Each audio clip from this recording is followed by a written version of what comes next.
আবার দুজনের মাঝে নীরবতা কিছুক্ষণ, কি বলবে ভেবেই পাচ্ছে না দুজন। এবার এগিয়ে আসলো অর্ণিমা। আরিশা কি আর ঘুম থেকে ওঠেনি? মানে বাচ্চাটা ডিনার হয়নি তো? না খেয়ে কি ঘুমিয়ে গেল? না, না, উঠেছিল। নার্গিস ওকে ডিনার করিয়ে আবার শুইয়ে দিয়েছে। ও, গুড। আপনি ডিনার করেছেন? হুম, আপনি? হ্যাঁ, আমার ডিনার করাও শেষ। আচ্ছা, যতদূর জানি আপনার ফ্যামিলি ঢাকায় থাকেন না, তাই না? জি, আমার বাবা মার ছোট ভাই চট্টগ্রামে থাকেন, আমাদের বাসা ওখানেই।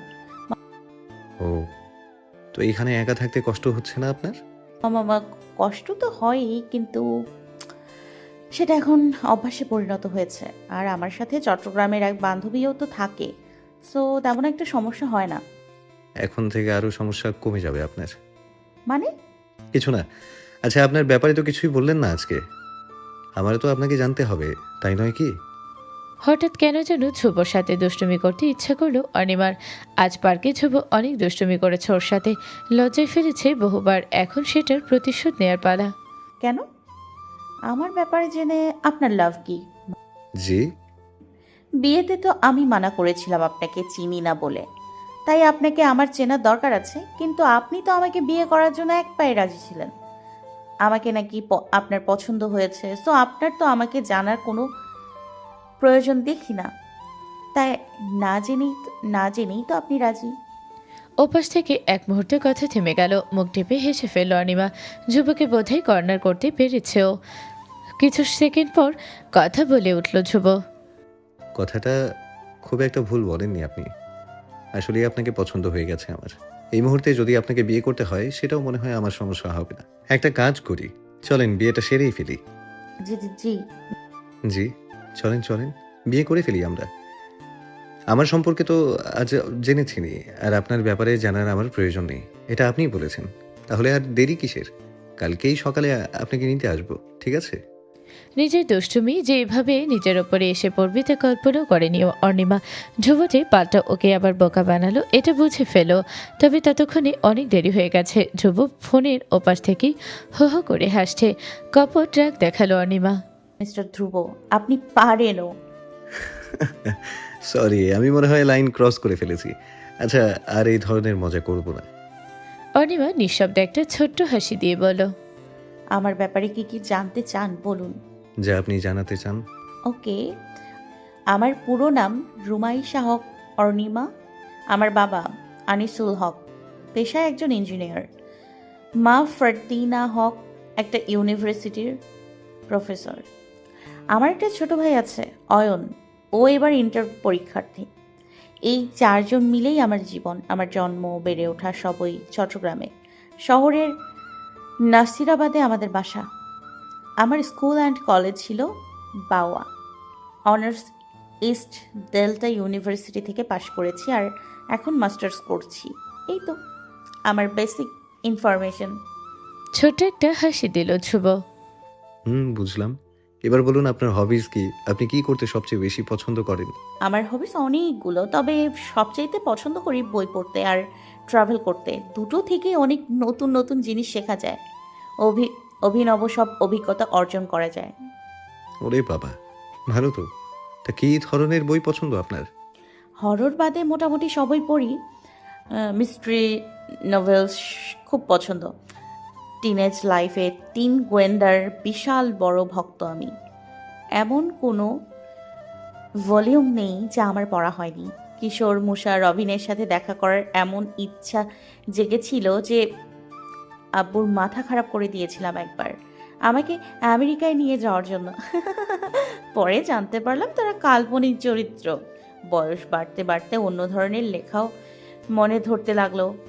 বাংলার কিছু উপন্যাস, যেমন শরৎচন্দ্রের পরিণীতা, সমরেশ মজুমদারের সাতকাহন, রবীন্দ্রনাথের উপন্যাসগুলো আমার ভালো লেগেছে পড়তে। বাংলার বাইরে আর কিছু পড়েন না? পড়ি না আবার। যেভাবে বাংলায় তিন গোয়েন্দার পাগল ছিলাম, সেভাবে ইংলিশে ফেমাস ফাইভ আর সিক্রেট সেভেনেরও ভক্ত ছিলাম আমি। এনিড ব্লাইটনের লেখা আরও অনেক গল্পই পড়া আমার। মেলরি টাওয়ার্স সেই রকম একটা মজার গল্প। আর এখন আমার ফেভারিট অথার ড্যান ব্রাউন। ওনার সবগুলো বই আমি প্রোগ্রেসে পড়ি। আর হুম। আর আরও তো অনেক আছে, যেমন সিডনি সেলডনের উপন্যাস মিলস অ্যান্ড হঠাৎ থেমে গেল অনিমা। ওপাশ থেকে ধ্রুব বলে উঠল, থেমে গেলেন কেন? সরি, আমি মনে হয় এক বিষয়ে অনেক কিছু বলে ফেলেছি। আপনি নিশ্চয়ই বোর ফিল করছেন। মোটেও না। আমার ইনফ্যাক্ট খুব মজা লাগছিল। আপনার কণ্ঠের উত্তেজনা স্পষ্ট আমার কানে এসে বাজছে। বই নিয়ে এত এক্সাইটেড হতে আমি কাউকে আগে কখনো দেখিনি। বেশিরভাগ মানুষের কাছেই বই পড়া একটা বোরিং ব্যাপার হয়ে দাঁড়ায়। কিন্তু আপনার কথাগুলো শুনে মনে হচ্ছে ওদের আইডিয়াটা সম্পূর্ণরূপে ভুল। আপনার সাথে ওদের দেখা করিয়ে দেওয়া উচিত। চুপ করে রইল অনিমা। ধ্রুবর কাছ থেকে প্রশংসা শুনতে ভালো লাগছিল ওর। নিজের জীবনসঙ্গীর মাঝে এই গুণটা পেতে চেয়েছিল অনিমা, সে যাতে বইপ্রেমী হয়। ধ্রুব হয়তোবা বইপ্রেমী নয়, তবে অনিমার পছন্দটাকে সে অ্যাপ্রিসিয়েট করছে, এটাই বা কম কিসের। হঠাৎ অনিমার অলঘড়িতে রাত 12টা বাজার শব্দ হলো। ধ্রুব বোধহয় শুনতে পেল শব্দটা। ওকে অনিমা, আজ আপনার অনুমতি নিয়ে ফোনটা রাখতে চাই। আপনার সকালে স্কুল আছে আর আমার একটা video conference. So we both should get a good sleep. অবশ্যই, ঠিক আছে তাহলে, গুড নাইট। অনিমা, জি। কালকে আসছেন তো বাসায়? জি, আসছি দুপুরের পর। ওকে, আল্লাহ হাফেজ। আল্লাহ হাফেজ। অনিমা ফোনটা রেখে খেয়াল করলো ওর চোয়াল ব্যথা করছে। আসলে যেই পরিমাণ হেসেছে আজকে, চোয়াল যে এখনো নিজ জায়গায় বসে আছে তাতেই রক্ষা। পরদিন দুপুরে আরিশাকে ওর রুমে পেল অনিমা। ফ্লোরে বসে একটা ছোট টেবিলে ঝুঁকে আর্ট করছে সে। অনিমা ওর কাছে আসতেই আরিশা মুখ তুলে তাকালো, তবে ঠোঁটে কোনো হাসি আনলো না। এ দেখে অনিমা চিন্তায় পড়ে গেল। কি হয়েছে মা, মন খারাপ কেন? আজকে আমি স্কুলে ড্রয়িং খারাপ করেছি। কেন? তুমি তো অনেক ভালো আঁকো মা, আমি দেখেছি তোমার ড্রয়িং। কিন্তু আমি কালারিং একদমই পারি না। সব সময় আমার রং ফ্রেমের বাইরে চলে যায় আর ড্রয়িংটা দেখতে পরে অনেক বাজে লাগে। এ দেখো। আরিশা যেটা আঁকছিল সেটা তুলে দেখালো অনিমাকে। দেখলো অনিমা যে আরিশা আসলেই রং করায় কাঁচা। আরিশা মন খারাপ করে বলল, দেখেছো আন্টি, আমি কত পোর কালারিং এ। আমি আর আর্ট করব না। কেন? কেন করবে না আম্মু? কালারিং করা এত কঠিন কিছু না মা, জাস্ট কিছু ট্রিক্স জানতে হয় ব্যাস। তুমি জানো কিভাবে কালারিং করতে হয়? একটু একটু, আসো শিখিয়ে দিই তোমাকে। দাও দাও। শোনো, প্রতিটা কালারিংয়ের আগে তুমি যেই কালার ইউজ করছো তা দিয়ে তোমার আঁকা ছবিটায় একটা আউটলাইন করে নিবা, ঠিক এইভাবে। তাহলে তোমার জানা থাকবে যে এই আউটলাইনের বাইরে আর এই কালারটা যাওয়ার ঠিক হবে না। ওকে? Okay aunty. আরেকটা জিনিস, যখন ভেতরে কালার করবে তখন পেন্সিলটা যে কোনো একদিকে শুধু মুভ করাবে, তাহলে তোমার কালারিং কখনো খারাপ হবে না। এই দুইটা টিপস বুঝলেই তুমি কালার করতে পারবে মা। এখন ট্রাই করো তো। আরিশার সাথে সাথে আরেকটা পেজে রং করতে বসলো। অনিমা ওর পাশে বসে চুপচাপ ওর কাজ দেখতে থাকলো আর সাহায্য যেখানে দরকার সেই জায়গাগুলোতে দেখিয়ে দিল। প্রায় 20 মিনিট লাগলো আরিশার রং করতে। হাত এখনও কাঁচা ওর, তবে আগেটা থেকে এটার পার্থক্য অনেক। আরিশা কিন্তু প্রচুর খুশি হয়েছে। Aunty, you are the best. তোমার কারণে আজ আমি এত সুন্দর করে কালার করতে পেরেছি। তোমার টিপসগুলো আমি সবসময় মনে রাখবো। কিসের টিপস মামুনি? হঠাৎ ধ্রুব এসে অনিমার পাশে বসে আরিশাকে জিজ্ঞেস করলো, বাবা, তুমি দেখছো না আমি কত পোর কালারিং করাতে? কিন্তু আজ আন্টি আমাকে কালারিং করা শিখিয়েছে। আর এই দেখো কত সুন্দরভাবে করেছি আমি। ও ওয়াও মা, আসলেই তুমি অনেক ভালো করেছো। আন্টি না থাকলে হতোই না। জানো বাবা, আমার মনে হয় আন্টি ম্যাজিক জানে। এটা বলে খিলখিল করে হেসে দিল আরিশা, আর ওর সাথে সেই হাসিতে যোগ দিল অনিমা। হ্যাঁ মামুনি, আমারও মনে হয় তোমার আন্টি জাদু জানে, জীবনের কাগজের রং ভরে দেয়া জাদু। হোঁচট খেয়ে হাসি থামিয়ে দিল অনিমা। ঝট করে তাকালো ধ্রুবর দিকে, দেখলো দুটি চোখ এক অদ্ভুত অনুভূতি নিয়ে ওর পানে চেয়ে আছে। এক অদ্ভুত ভালোবাসার অনুভূতি। আরিশার সামনে নিজেকে তাড়াতাড়ি সামলে নিল অনিমা। ধ্রুবর থেকে চোখ সরিয়ে ফেলো। গলা পরিষ্কার করার আওয়াজ দিয়ে আরিশাকে বলল, মা, এখন আর্ট রাখো, আজকে লিটারেচার পড়ার কথা তাই না? ওটা বের করো। ধ্রুব নিজেও একটা আলতো হাসি ঠোঁটে রেখে অনিমার থেকে নিজেকে ফিরিয়ে নিল। ওকে, আই উইল লিভ নাও। আরিশা, ভালো করে পড়াশোনা করে নাও মা, আর আন্টিকে বেশি ডিস্টার্ব করো না। শেষের কথাটাই আরিশা আর অনিমা দুজনেই ভীষণভাবে অবাক হলো। আরিশা জিজ্ঞেস করলো, আন্টিকে তো আমি কখনোই ডিস্টার্ব করি না বাবা, তাহলে এ কথা বললা কেন? ধ্রুব নিজেই এই প্রশ্নে হক চুকিয়ে গেছে। না না, আই মিন আমি তো জানি তুমি কত লক্ষ্মী বেবি। আমি জাস্ট এই কারণেই বলছিলাম যে আন্টি তো আজকে বিকেলে ক্লাস আছে, তাই আন্টি যাতে টায়ার্ড না হয়ে যায়। ও হ্যাঁ, ঠিক ঠিক, তুমি চিন্তা করো না বাবা, আমি আন্টিকে কোনো ডিস্টার্ব করবো না আজকে। ধ্রুব আরিশার মাথায় হাত বুলিয়ে হেসে দিল। পেছন ঘুরে চলে যাওয়ার সময় অনিমার দিকে তাকালো একবার, তারপর অনিমাকে সম্পূর্ণ অবাক করে দিয়ে একটা চোখ টিপ মেরে রুম থেকে বের হয়ে গেল ধ্রুব।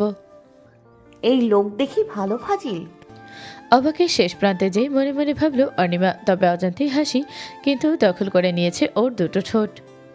আরিশাকে পড়াতে পড়াতে 5:30 পার হয়ে গেল অনিমার। 6টা থেকে ক্লাস, তাই এখনই যাওয়া উচিত। যাওয়ার আগে ধ্রুবর থেকেও বিদায় নিতে হবে দেখে ওর দরজার সামনে গিয়ে অনিমা দাঁড়ালো। ভেতর থেকে ধ্রুবর আওয়াজ শুনতে পেল। একবার টোকা দিল দরজায়, কিন্তু ধ্রুব খুলল না। আবার টোকা দিল, এবারও একই অবস্থা, কিন্তু ভেতর থেকে আওয়াজ আসছেই। শেষে অনিমা নিঃশব্দে হাতের ঘুরিয়ে ধ্রুব রুমে দরজা খুলে উকি দিল। দেখল ধ্রুব ল্যাপটপে মিটিংয়ে ব্যস্ত। কানে হেডফোন থাকায় অনিমার আওয়াজ শুনতে পায়নি। অনিমার আর ইচ্ছে হলো না ওকে ডিস্টার্ব করতে, তাই রুমের দরজা আবার বন্ধ করে আরিশাকে নিয়ে নিচে নেমে আসলো। নার্গিসের হাতে আরিশাকে দিয়ে ভার্সিটির উদ্দেশ্যে রওনা দিল অনিমা। ধ্রুব কনফারেন্স শেষ করে ঘড়ির দিকে তাকাতে আটকে উঠল। 6:10 বেজে গেছে। তাড়াতাড়ি রুমের বাহিরে গেল। আরিশা রুমে যে কাউকে না পেয়ে দৌড়ে নিচে নামলো। আরিশা মা, আন্টি কই? আন্টি তো সেই কখন চলে গেছে বাবা, আজকে তার ক্লাস আছে না, তোমার সাথে দেখা করতে গিয়েছিল আন্টি, বাট তুমি মিটিংয়ে ছিলা। মাথার পিছে হাত রাখল ধ্রুব। ধুর, দেরি করে ফেললাম। সিঁড়ি দিয়ে উঠতে উঠতে ধ্রুব পকেট থেকে ফোন বের করলো।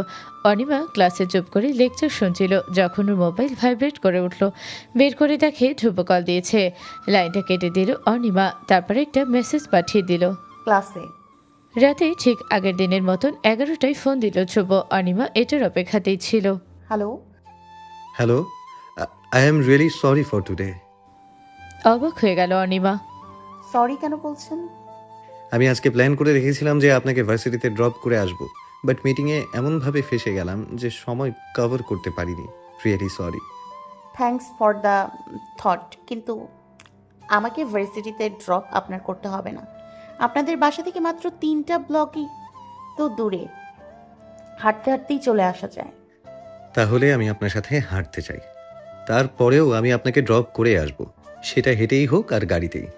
এখন থেকে আমি সবসময় আপনাকে ভার্সিটিতে দিয়ে আসবো। ধ্রুবর কেমন বাচ্চা মবদর শুনে অনিমার খুব হাসি পায়। সবসময় কিভাবে পারবেন?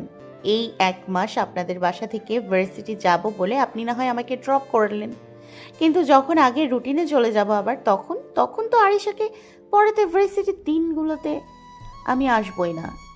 ততদিনে তো আপনি আরিশার টিচারই থাকবেন না, আপনাকে এই বাসাতে পার্মানেন্টলি নিয়ে আসবো ওর মা করে।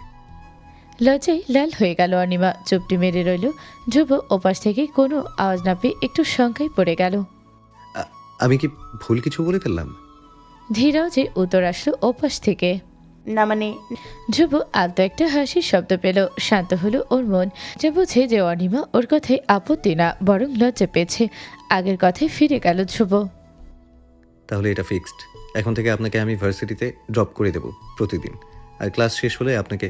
না না না, ক্লাস শেষ হলে আমাকে পিক করার দরকার নেই। আমার বাসা ভার্সিটির ঠিক পেছনেই। আর আর আমার সাথে আমার ফ্ল্যাটমেটও থাকে সেই সময়, সো আচ্ছা, আমি আপনাকে পিক করব না। থ্যাঙ্কস। কালকে কি ক্লাস আছে আপনার? আছে। ওকে, তাহলে আমি আমার অফিসের কাজ আগেই সেরে নেব সবার সাথে। আমার জন্য আপনি নিজের কাজ হ্যাম্পার করবেন না প্লিজ। আপনার কাজের নিশ্চয়ই একটা ডেডলাইন আছে, সেটা তো আপনাকে মিট করতে হয়। আমার জন্য যদি ওটা মিস হয়ে যায় আপনার, তাহলে আমি গিল্টি ফিল করব। অনিমা ফোনের ওপাশ থেকে এক আত্মদীপ্ত কণ্ঠের আভাস পেল। ম্যাডাম, আপনি মনে হয় ভুলে যাচ্ছেন যে আমি নিজেই কোম্পানির মালিক, ডেডলাইনগুলো আমি নিজেই সেট করি, সো আপনার জন্য কোনো সমস্যা হবে না, এই ব্যাপারে নিশ্চিন্ত থাকতে পারেন। ঠোঁট টিপে হাসলো অনিমা, মানুষটা পারেও বটে। ওকে, বুঝলাম। আচ্ছা, আজ তাহলে রাখি, কালকে দেখা হবে। ইনশাল্লাহ, টেক কেয়ার। ফোনটা রেখে বারান্দায় গেল ধ্রুব। রাতের বাতাসটা গায়ে লাগাতে পেরে ভালো লাগলো ওর। হাসি ফুটল ঠোঁটে। গত 2.5 বছরে আজ প্রথম কোনো খুশির কারণে রাতের বেলা বারান্দায় এসেছে ও। আজ প্রথম চোখে পানির জায়গায় ছুটে হাসি এসেছে। ধ্রুব পাল্টেছে, ওর জীবনে নতুন কিছুর আবির্ভাব হচ্ছে, ঠিক বুঝতে পারছে ও। এই কিছুদিন আগেও যখন মা ওকে বলেছিলেন যে ও কোম্পানির চেয়ারম্যান বলে যখন খুশি তখন কাজ করতে পারি, তখন ধ্রুবর উত্তর দিয়েছিল ডেডলাইন মিট করার জন্য সব কাজ ঠিক টাইমে করতে লাগবে। আর আজ যখন অনিমা ধ্রুবর ভাষায় বলছিল তখন ধ্রুব শুরু করলো ওর মায়ের ভাষা। কি আশ্চর্য, আজ অনিমার পাশে থাকার জন্য এটা করলো ধ্রুব। গত সপ্তাহে এই সময়টাতেও তো মেয়েটার জন্য এত কিছু ফিল করেনিও, কিংবা ফিল করতে হয়তো তখন বোঝেনি। তবে এখন মেয়েটাকে আসলেই মনে ধরে গিয়েছে ওর, আসলেই ভালো লেগে গিয়েছে। রাহেলা বেগম নিউ ইয়র্কে পৌঁছেছেন 3 দিন হলো। তার ছোট বোন শেলিও তার পরিবার সহ এসেছে সাথে। 3 ভাই বোন অনেক দিন পর একত্র হয়েছে বলেই গল্পের ঝুলি খোলা হয়েছে তাদের মাঝে। তাদের আরেক ভাইয়ের বোন অস্ট্রেলিয়াতে থাকে, তারাও চলে আসবে 1 সপ্তাহের মাঝে। এই 3 দিনে মিন্টুদের আশেপাশে থাকা অনেক পূর্ব পরিচিত বাঙালি পরিবারের সাথে সময় কাটিয়েছেন রাহেলা বেগম। বড় ছেলে আর বউয়ের মৃত্যুর পর ছোট আরিশাকে আগলে রাখতে বাড়ির বাইরে পা বাড়াননি তেমন। টুকটাক জরুরি কাজ ছাড়া বের হওয়া থেকে বিরত থাকতেন। এই 2.5 বছরে প্রথমবার এত দূরের পথ পাড়ি দিয়েছেন তিনি। প্রথমে একদম ভালো লাগছিল না তার আসতে, মনের ভেতরে কাটা দিচ্ছিল, আরিশার জন্য মন পড়ছিল। তবে এখানে আসার পর উনি বুঝতে পারছেন এই ট্রিপটা তার দরকার ছিল। নিজেকে বিষণ্ণতা থেকে বের করার জন্য এটা খুব ভালো একটা উপায় হয়েছে। আজ মিন্টুদের বাসায় কিছু পরিবারকে দাওয়াত করা হয়েছে, সাথে রানিয়ার শ্বশুরবাড়ির লোকজনও দেখা করতে এসেছে। রাহেলা বেগম সবার সাথে গল্প করছিলেন যখন মিন্টুর সামনে আসলো। বড় আপা, দেখ তো চিনো নাকি এদেরকে? রাহেলা বেগম দেখলেন তার ভাইয়ের পাশে দাঁড়ানো দুটো ছেলে মেয়ে। ছেলেটার বয়স তার বড় ছেলে রুদ্র সমান হবে, আর মেয়েটা আরও অনেক ছোট, 25 বা 26 হবে হয়তো বা। রাহেলা বেগম অনেক ভালো করে দেখলেন ওদের, কিন্তু চিনতে পারলেন না। শেষে হাল ছেড়ে দেয়ার হাসি দিয়ে তাকালেন ওনার ভাইয়ের দিকে। মিন্টু হেসে বলল, কি চিনতে পারলে না? আরে এটা আমাদের শিহাব আর সাজিয়া, রাহুল কবির ভাইয়ের ছেলে মেয়ে। চোখটা বড় বড় হয়ে গেল রাহেলা বেগমের। ঝট করে উঠে দাঁড়ালেন তিনি। শিহাব, সাজিয়া, ইয়া আল্লাহ, এতদিন পরে তোমাদের দেখা পেলাম। শিহাব আব্বু, তুমি কেমন আছো? একে একে শিহাব আর সাজিয়া রাহেলা বেগমকে সালাম করলো, আর রাহেলা বেগম সাজিয়াকে নিজের বুকে টেনে নিলেন। সেই কত ছোট দেখেছিলাম মামুনিটাকে, তাই না রে মিন্টু? আমাদের আরিশার সমানই ছিল মনে হয় যখন ওরা আমেরিকাতে চলে আসলো। এখন দেখ কত বড় হয়ে গেছে। কি করছো মা তুমি এখন? আন্টি, আমি নিউ ইয়র্ক ইউনিভার্সিটিতে পড়াশোনা করছি। আর আব্বু, তুমি কি করছো এখানে? পড়াশোনা তো নিশ্চয়ই শেষ, তাই না? জি আন্টি, পড়ার পাট অনেক আগে চুকিয়ে ফেলেছি। এখন একটা ফার্মের সাথে জড়িত আছি। আন্টি, আমার বিয়েও হয়ে গেছে। দাঁড়ান, আপনার বউয়ের সাথে দেখা করিয়ে দিই। এই বিথি, এখানে আসো। রাহেলা বেগমের সামনে শিহাবের বয়সে দাঁড়ালো। রাহেলা বেগমের চোখ জুড়িয়ে গেল তা দেখে। বাহ, অনেক সুন্দর একটা বউ পেয়েছো শিহাব। ভাবি নিশ্চয়ই খুব খুশি। তা ভাবি কোথায়? আজ আসেননি নাকি? শিহাবের চেহারাটা মুহূর্তেই কালো হয়ে গেল। মা 4 বছর আগে ইন্তেকাল করেছেন। রাহেলা বেগমের খুব মন খারাপ হয়ে গেল। ইন্না লিল্লাহ। সরি আব্বু, আসলে তোমাদের সাথে সেই কত বছর ধরে যোগাযোগ নেই। এক সময় ধ্রুবর আব্বু আর রাহুল ভাই কত ঘনিষ্ঠ বন্ধু ছিলেন, বিজনেস পার্টনার ছিলেন। আমি আর তোমার মাও কত সময় কাটাতাম একসাথে। তবে সে যে তোমরা বিদেশে পাড়ি দিলে, তারপর আর যোগাযোগ হয়নি, তাই কোনো খবরও পাইনি। তা মিন্টু, তুই ওদেরকে পেলি কোথায়? আরে বড় আপা, আমি পাইনি, শিহাবই আমাকে পেয়েছে। 6 মাস আগে আমার শোরুমে এসেছিল। পরিচয় দেওয়ার পর চিনতে পারলাম। তোমাকে বলতে একদমই মনে নাই বড় আপা। হেসে দিলেন রাহেলা বেগম। শিহাবের চেহারাও ইতিমধ্যে হাস্যোজ্জ্বল হয়ে উঠেছে। আফসার চিন্তাগ্রস্ত হয়ে রান্নাঘরে ঢুকলো। নার্গিস শবনমকে বিকেলে নাস্তার জন্য যা উপকরণ লাগবে তা বলে দিচ্ছিল। কাউন্টারে এসে আফসার বসাই তা ওর কাছে আসলো নার্গিস। কি হয়েছে আফসার ভাই, কি চিন্তা করেন? ও ও নার্গিস, তুমি? আমি চিন্তা করছি ধ্রুব স্যারকে নিয়ে। কেন? স্যারকে নিয়ে আবার কিসের চিন্তা আপনার? স্যার তো ভালোই আছেন মনে হচ্ছে। স্যার ইদারিং একটু বেশি ভালো আছেন। এই আফসার ভাই, আপনার কি মাথায় গোলমাল দেখা দিয়েছে নাকি? আমাদের ধ্রুব স্যার ভালো থাকবেন না কেন? আর বেশি মানে কি, উনি তো সবসময়ই হাসি খুশি থাকেন। হুম, তুমি কি জানো নার্গিস, তুমি তো কয়েক বছর ধরে আছো এই বাসায়। আমি তো ছোটবেলা থেকে এখানে বড় হয়েছি। আমি দেখেছি ধ্রুব স্যারকে বড় হতে। স্যার যে মজা করতেন এখন তো তার মাঝে দেখাই যায় না। আর রুদ্রচাঁদ চলে যাওয়ার পর তো আরও বন্ধ করে ফেলেছে নিজেকে। কিন্তু এই কদিন থেকে তার মধ্যে কিছু পরিবর্তন দেখতে পাচ্ছি। আগে লোভ দেখানোর জন্য যে মানুষটা হাসতো, এখন সে একা থাকলেও উচ্ছল্য মেজাজে থাকে। 2-3 দিন একা একা তাকে হাসতে দেখেছি তাকে। এইভাবে তো আসলে আমি চিন্তাই করি নাই আফসার ভাই। ঠিক বলেছেন আপনি, স্যারের আসলেই মনে হয় কিছু হয়েছে। দেখছো, বুঝলা না তো আমাকে? আফসারের চোখ বড়ই চৌকস, সব বুঝতে পারে। আসছে। অনিমা সিঁড়ি দিয়ে ওঠার সময় আজ ধ্রুবকে দেখতে পেল। সে সিঁড়িটা পার না হতেই নিজের রুমে দরজা খুলে ওকে দেখে হাসল ধ্রুব। হাসি দেখেই বোঝা গেল অনিমার জন্যই খুলেছে দরজাটা। অবাক হলো অনিমা। আপনি কিভাবে বুঝলেন যে আমি এসেছি? কই, বুঝিনি তো। আমি তো রুমে বাতাস পাস করানোর জন্য দরজাটা খুললাম। আপনি সামনে আছেন তা বুঝতেই পারিনি। ধ্রুবর চেহারার ভাবে বুঝল অনিমা যে ও মজা করছে। অভিমানী চেহারাই তাই ধ্রুবর পাশ কেটে আরিশার রুমের দিকে পা বাড়ালো। তবে পাশ কাটতে গিয়ে ও ডান হাতে কবজি ধরে ফেলল ধ্রুব। অনিমার কানের কাছে নিয়ে আসলো নিজের ঠোঁট। এই নুপুরের আওয়াজ এখন আমার অনেক পরিচিত হয়ে গেছে। অনেকক্ষণ ধরে এই আওয়াজটার অপেক্ষায় ছিলাম আমি।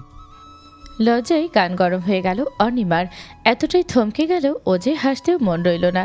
পাশ থেকে ধ্রুব খুব কাছে থেকে অনিমার চেহারার দিকে তাকিয়েছিলেন। মেয়েটাকে এভাবে লজ্জা পেতে দেখে আলতো করে হেসে দিল। অনিমার কানে পৌঁছালো সেই হাসির সুর। ও নিজেও সেই তালে সাড়া দিল। তখন আস্তে করে অনিমার হাতটা ছেড়ে দিল ধ্রুব। আর এক মুহূর্ত না দাঁড়িয়ে ধ্রুব আরিশার রুমে ঢুকে পড়ল অনিমা। কালক্ষণের হিসেব ছিল না ওর, হাসিতে মুখটা ভরে গেছে। আন্টি কি হয়েছে, এভাবে হাসছো কেন? আরিশা যে রুমেই আছে খেয়ালি করেনি অনিমা। বাচ্চাটার প্রশ্নবোধক চেহারা দেখে তাড়াতাড়ি নিজেকে সামলে ফেলল। না মা, কিছু না। তাহলে হাসছিল কেন? এমনি একটা জোকস পড়ে হাসছিলাম। ও, তাহলে বাবাও মনে হয় এখন খুব জোকস পারে। মানে বাবাও তোমার মতন এসব এখন সবসময় হাসে, আর আমি জিজ্ঞেস করলেই তোমার মতন অবাক হয়ে যায় আর বলে কিছু না। ঠোঁট চেপে হেসে ফেলল অনিমা। ধ্রুবর মনে কি চলছে তাই পৃথিবীতে ধ্রুব ছাড়া ওই একমাত্র জানে, কারণ সেই একই অনুভূতির প্রতিবিম্ব ওর মনেও বিরাজ করছে। আরিশা, আজকে আমরা কি পড়বো? আন্টি কি? আন্টি আজকে না পড়ি কেন? আন্টি তুমি তো এখন রোজ আসো আর আমাকে সব দিনই পড়াও, আজ না পড়লে কি হয়? এমনিতেও সন্ধ্যায় আজকে আমার হুজুর পড়াতে আসবে, আমি খেলতেই পারলাম না আজকে।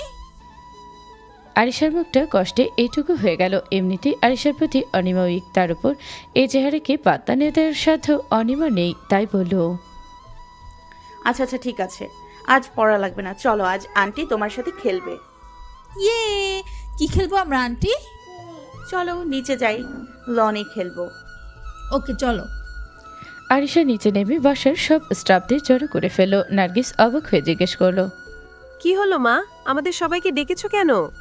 নার্গিস কালামণি সবাইকে লাগবে না, রিনা আপু, শবনম আপু, তুমি, আফসার চাচু আর রহমত আঙ্কেল থাকলেই হবে। আমি আর আরমিনা আন্টি মিলে ডিসাইড করেছি যে আমরা লুকোচুরি খেলবো, তাই তোমাদেরও আমাদের সাথে খেলবে। আমরাও খেলবো মা? হ্যাঁ, কেন খেলবে না? তোমাদের কি এখন কোনো কাজ আছে? না, তা নেই। তাহলে চলো না প্লিজ খেলি, সন্ধ্যায় হুজুর চলে আসলে আর খেলতে পারবো না। আরিশার কথা ফেরার মতো মানুষ এই বাসায় একটাও নেই, তাই বাকিদেরকে রাজি করাতে একটু সময় লাগলো না।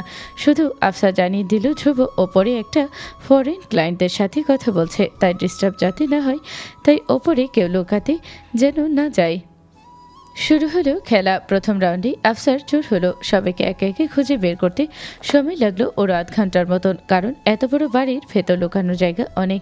তবে সবার আগে ও অনিমাকেই খুঁজে ফেললো, কারণ অনিমা যেহেতু এখানে থাকে না, তাই লুকানোর স্থানগুলোর ব্যাপারে ওর আইডিয়া খুবই কম। স্বভাবতই অনিমা হলো দ্বিতীয় রাউন্ডের চোর। ওর সময় আরিশা সহ বাকিরা কাছাকাছি জায়গাতেই লুকালো, যাতে অনিমার খুঁজতে খুব একটা কষ্ট না হয়। অনিমা সবার আগে খুঁজে গেল আরিশাকে, তাই এরপরে চোর হলো আরিশা। ধ্রুব কনফারেন্সে কথা বলছিল যখন হঠাৎ ওর খুব পানির পিপাসা পেল। খাটের পাশের টেবিলটায় রাখা পানির বোতলে এক ঢোক গেলের মতন পানি আছে দেখে আফসারকে পানি নিয়ে আসার জন্য ফোন নিতে গেল। তবে তখনই খেয়াল হলো ওর কনফারেন্স কল মোবাইলেই হচ্ছে, তাই ধ্রুব নিজেই নিচে যেয়ে পানি খেয়ে আসার জন্য রুম থেকে বের হলো। Don't worry at all, Mr. James. Your order will be delivered to you before date, as usual. Thanks for keeping your faith upon us. Yes, I have personally checked the materials.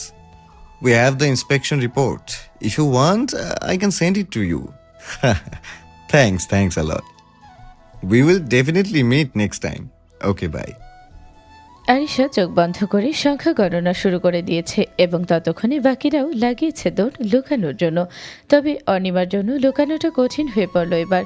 চেনা জায়গাগুলোতে অন্যরা লুকিয়েছে, আর কোনো নতুন জায়গার idea পাচ্ছিল নাও। ঘুরতে ঘুরতে ডাইনিংয়ের কাছে চলে আসলো। ডাইনিং পার করে গেস্ট রুমগুলো দেখলো অনিমা।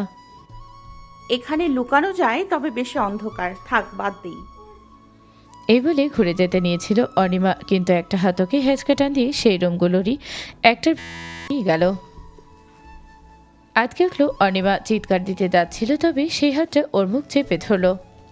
আরে আমি তো চিৎকার করতে যাচ্ছিলেন কেন? ডিম লাইটের আলোতেও কানের কাছে ফিসফিস আওয়াজের মালিককে চিনতে অনিমার একটু দেরি হলো না। নিজেকে ঘুরিয়ে ধ্রুবর দিকে তাকালো ও স্বাভাবিক কণ্ঠে জিজ্ঞেস করলো, আপনি কি করছেন এখানে? ঠিক সেই সময় আরিশার আওয়াজ শোনা গেল বাহিরে। ধ্রুব আবার অনিমার মুখে হাত রেখে আরেক হাতে অনিমাকে জড়িয়ে ধরে নিজের একদম কাছে নিয়ে আসলো।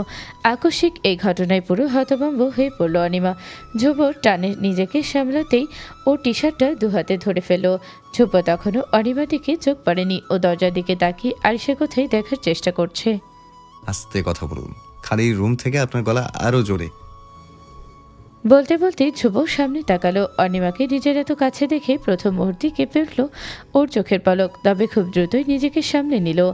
অনিমার চোখে নিজের চোখ রাখলো, কোমরের বন্ধনটা আরেকটু শক্ত করলো, ঠোঁটে ফুটিয়ে তুলো এক মায়াবী হাসি।